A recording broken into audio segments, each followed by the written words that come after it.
अब हम सीखेंगे मल्टीप्लिकेशन की third technique, multiplication with 5 and 25। यहाँ हम सीखेंगे कि हम किसी भी नंबर को 5 या 25 से कैसे मल्टीप्लाई करेंगे 1 सेकेंड के अंदर। तो स्टार्ट करते हैं। मैं ना आपसे यहाँ पे कुछ क्वेश्चंस पूछती हूँ, आप क्विकली आंसर कर सकते हैं उसका, ठीक है? पूछ लेती हूँ मैं आपसे। 2 multiply 5 exactly 10। 5 multiply 5 25। 8 multiply 5 40। Easy है कैलकुलेट करना ना, इनको मल्टीप्लाई करना आसान है। 18 मल्टीप्लाई 5 यस 19। 14 multiply 5 right 70। लेकिन अब मैं आपसे पूछ लेती हूँ 92 मल्टीप्लाई 5, बस अटक गए। एक और पूछ लेती हूँ 68 मल्टीप्लाई 5। नो, आइडिया नहीं होता ना कि एकदम से कैलकुलेट नहीं कर पाते कि क्या आंसर रहेगा। एक और पूछ लेती हूँ मैं 148 मल्टीप्लाई 5। No idea. तो इस ऐसे क्वेश्चंस को करने के लिए, ऐसी मल्टीप्लिकेशन को करने के लिए कि अगर कोई नंबर दिया गया आपको उसको 5 से मल्टीप्लाई करना, तो हम उसे कैसे इजीली कैलकुलेट करेंगे ये हम सीखेंगे यहाँ पर, ठीक है? तो यहाँ पर है कोई नंबर a, अगर मैं उसे 5 से मल्टीप्लाई करूं तो क्या रहेगा, ठीक है?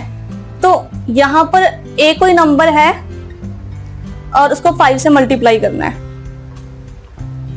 मैं अज्यूम कर रही हूं यहाँ पर, हम अज्यूम कर सकते हैं इसको यहाँ पर कि a को मल्टीप्लाई करना है 10/2। मैंने जो नंबर है 5, हमने 5 से मल्टीप्लाई करना है। इस नंबर को पूरा चेंज कर दिया है, इस नंबर का जो वे है पूरा चेंज कर दिया, मैंने उसे 10/2 लिखा है, क्योंकि हम सबको पता है 10/2 क्या होता है, 5 होता है ना? तो 10/2 5 होता है, तो मैं इसे 5 को 10/2 एज्यूम कर रही हूँ। तो जो कोई भी नंबर रहेगा हमने उसे उस नंबर को 10/2 से मल्टीप्लाई करना है। मैं इसे और इजी कर लेती हूँ। 10/2 मैं इसे ऐसे लिख सकती हूँ a डिवाइड बाई 2 मल्टीप्लाई 10, यानी कि जो नंबर है हमारे पास 4 5 जो भी नंबर है हमारे पास उसको डिवाइड करें हम 2 से, और जो भी कैलकुलेट कर आए उसे हम मल्टीप्लाई कर ले 10 से। इजी हो गई कैलकुलेशन। और कि जो नंबर दिया गया है हमें, हमने उसे 2 से डिवाइड कर लेना है, उसके बाद हमने उसको 10 से मल्टीप्लाई कर देना है, ठीक है? तो अब हम इसे इजीली कैलकुलेट कर सकते हैं। और मैं आपको बता दूं कि जो यहाँ पर अब 5 है ना, वो 5 नहीं है, वो 10/2 है। हम 5 को 10/2 एज्यूम कर रहे हैं, तो हम 5 को 5 ना लेकर 10/2 लेने वाले हैं। तो जो भी नंबर रहेगा हम उसे 10/2 से मल्टीप्लाई करने वाले हैं। तो मैं इसके लिए कुछ एग्जांपल्स देख लेते हैं, वर्कआउट कर लेते हैं उन्हें। अब कुछ है आपके पास एग्जांपल्स, मैं ले लेती हूँ उन्हें। जैसे 4 मल्टीप्लाई 5, इसे करें अगर हम तो 4/2 2 मल्टीप्लाई 10 20। 7 मल्टीप्लाई 5, वैसे हमें ये टेबल्स याद रहते हैं तो हम इन्हें ना डायरेक्ट मल्टीप्लाई कर लेते हैं। 7 मल्टीप्लाई 5 35, हमें पता है डायरेक्ट। अब 148 मल्टीप्लाई 5 नहीं पता है ना, तो 148 मल्टीप्लाई 5 नहीं पता, तो हम 148 को डिवाइड बाय 2 करेंगे और 10 से मल्टीप्लाई कर देंगे। अब जब हम इसको इससे मल्टीप्लाई करेंगे तो क्या रहेगा हमारे पास, 74 मल्टीप्लाई 10 740। मैंने आपको समझाने के लिए यहाँ पर ये आप डिवाइड किया, देन मल्टीप्लाई किया और देन फाइनल आंसर किया है, लेकिन इसको 2 से डिवाइड करना इजी है, तो हम इसे ओरली कैलकुलेट करके अपना टाइम बचाएंगे और डायरेक्ट आंसर को फाइंड आउट करेंगे। एक एग्जांपल ले लेते हैं, 32 मल्टीप्लाई 5। अब 32 को मल्टीप्लाई 5 से करेंगे, 32 डिवाइड बाई 2 16 मल्टीप्लाई 10 160। 96 मल्टीप्लाई 5, अब 96 को 2 से डिवाइड कर लो, 48 मल्टीप्लाई 10 480। 72 मल्टीप्लाई 5, 72 को 2 से डिवाइड कर लो, 36 मल्टीप्लाई 10 360। देखा आपने कैलकुलेशंस कितनी इजी हो गई है। हम किसी भी नंबर को 5 से मल्टीप्लाई करें, यहाँ हमने 5 को एज्यूम किया है 10/2। अगर हम 5 को 10/2 एज्यूम कर रहे हैं तो हमारे लिए बहुत ईजी हो गया है कि हम किसी भी नंबर को 5 से मल्टीप्लाई कर सकते हैं। उस नंबर को, जो भी नंबर है हमारे पास, उसे 2 से डिवाइड करना है, देन 10 से मल्टीप्लाई कर देना है। तो आई थिंक कि इन क्वेश्चंस के बाद और इन टेक्निक्स के बाद आप इतने एफिशिएंट और इतने कैपेबल हो गए हो कि आपको कोई भी नंबर दिया जाए 5 से मल्टीप्लाई करने के लिए, आप इजिली उसे कैलकुलेट करके आसानी से आंसर फाइंड आउट कर सकते हैं। आप भी ध्यान रहे यहाँ पर कि जो 5 है वो 5 नहीं है, 10/2 है। हमने 5 को 10/2 एज्यूम किया है, दैट्स वाई हम जो भी नंबर है उसे 2 से डिवाइड कर रहे हैं और उसको 10 से मल्टीप्लाई कर रहे हैं। तो आप इतने कैपेबल हो गए हो कि आपको जो एग्जाम में क्वेश्चन दिया गया है, अगर आपको किसी नंबर को 5 से मल्टीप्लाई करना है, आप इंस्टेंटली आंसर फाइंड आउट कर सकते हो उसका। तो ये पॉसिबल होगा कि आप जितना प्रैक्टिस करोगे आप उतना जल्दी ही आंसर्स को फाइंड आउट कर सकते हो। और तो अगर आप अच्छे से प्रैक्टिस करेंगे तो रिक्वायरमेंट के अकॉर्डिंग जितने भी क्वेश्चंस रहेंगे आपके पास, आप उनका आंसर इजीली दे सकते हैं। अभी हमने सीखा कि हम किसी नंबर को 5 से कैसे मल्टीप्लाई कर सकते हैं। अब हम मूव करते हैं कि हम किसी नंबर को 25 से कैसे मल्टीप्लाई करेंगे। टिपिकल रहता है कि हम 25 को किसी भी नंबर से मल्टीप्लाई करें तो हम विद इन सेकेंड या विद इन 2 सेकेंड हम लोग उसका आंसर नहीं दे सकते, है ना। अगर आप 5 से मल्टीप्लाई करना सीख चुके हैं तो आपके लिए आसान है कि आप उस किसी भी नंबर को 25 से कैसे मल्टीप्लाई करोगे। तो आइए देखते हैं। कोई नंबर है a, उसे मल्टीप्लाई करना है 25 से, ठीक है। तो जैसे हमने एज्यूम किया था कि जो 5 है हमने उसे 10/2 एज्यूम किया, तो हम ऐसे 25 को भी एज्यूम कर लेते हैं कि जो 25 है वो 100/4 है। 100/4 जो नंबर है उसको अगर हम 100/4 से मल्टीप्लाई करें तो कैलकुलेट करना इजी हो जाएगा।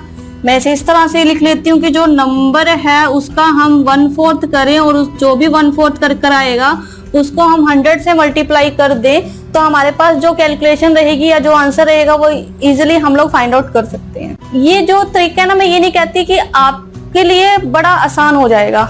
आप यहाँ पे देख रहे हो कि जो स्टेप है वो इंक्रीज हो गए हैं। अभी तक हम 2 से डिवाइड कर रहे थे किसी नंबर को, अब यहाँ पे हम 4 से डिवाइड कर रहे हैं। 10 से मल्टीप्लाई कर रहे थे, हम यहाँ पर अब 100 से मल्टीप्लाई कर रहे हैं, यानी कि जो स्टेप है वो इंक्रीज हो गए हैं, है ना।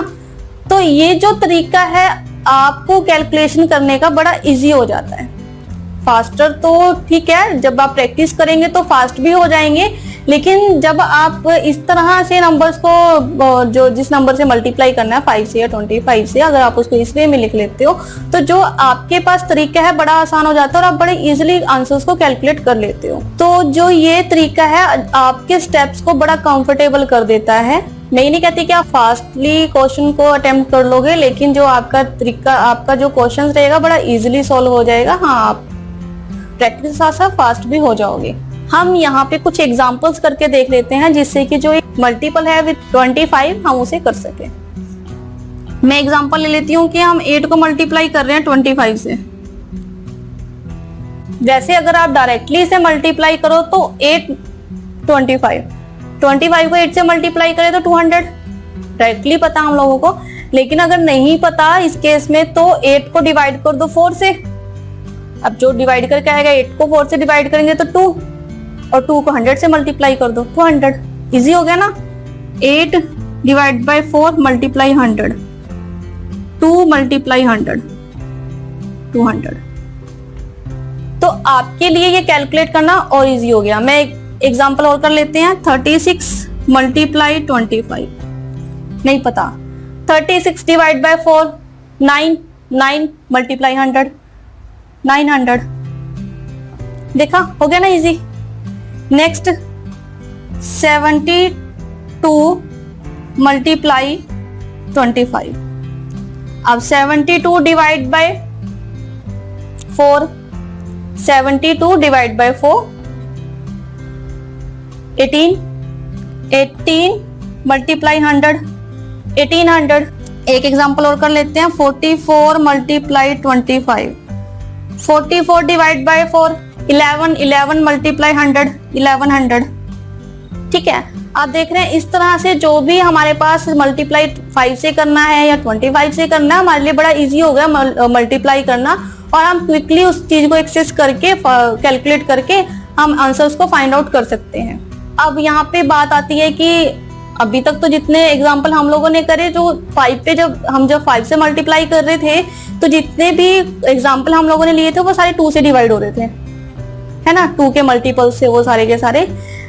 और जो भी यहाँ पे जो भी एग्जाम्पल किए हमने, ये सारे 4 के मल्टीपल्स है, या ये 4 से डिवाइड हो जाते हैं, है ना। अगर अब वो क्वेश्चंस या वो नंबर जो 2 से और 4 से डिवाइड ही नहीं होते, या 2 या 4 के मल्टीपल्स ही नहीं है, उन क्वेश्चंस को हम किस तरह से करेंगे?